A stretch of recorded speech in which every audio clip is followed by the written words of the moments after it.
Jonesy and Amanda. Jam Nation. Well, since COVID, we'd have lots of different ways of working. We've had the Great Resignation, where people thought, stuff this, I'm not going to do this anymore. Where does my personal happiness come in? We've had quiet quitting. We've had people who are now experimenting quite successfully with working less days a week but being just as productive. What about and F-off being paid the same. Friday? Well, this is another version of F-off Friday. This is an official thing called Minimum Monday. Minimum Monday. Yeah, and there's a woman who's spearheading this movement. Guess what her job is, Brendan? She's a self-employed content creator. Of course she is. Great. Well, that's a word salad What of a job. job is that? I don't know.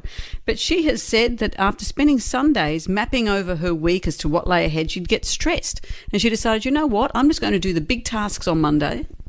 Excuse me. Yeah. And let the rest of it take care of itself. And if I get through Monday, the rest of the week works for me. Mm-hmm.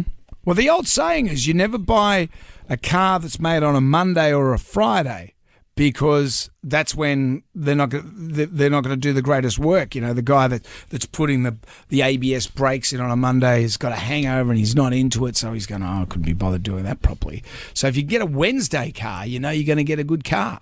But if you walk through our offices downstairs, I mean, the people who are on air, that's quite different. But there's no one here Mondays, and there's no one here Fridays, all working from home. Yeah. We wouldn't have a clue whether they're doing their minimum Mondays or their F-off Fridays. We wouldn't even know. The irony that you're working from home.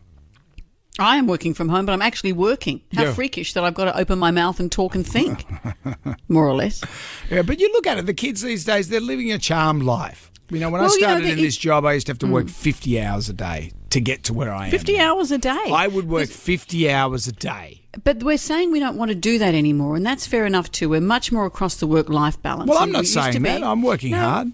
But it used to be that whatever job you're assigned, you just did it, and if you're expected to do long hours, you just did it. And people are saying, you know what, I'm not going to do that anymore. Yeah. Well, you look at Jem White Wright. Look at him. He's got minimum Monday and F-off Friday. Today's Tuesday, Ryan. Come on, pull what it are you together. doing on Tuesday? I would say it'd be tardy Tuesday. Tardy Tuesday. He showed up late today. Leave me alone.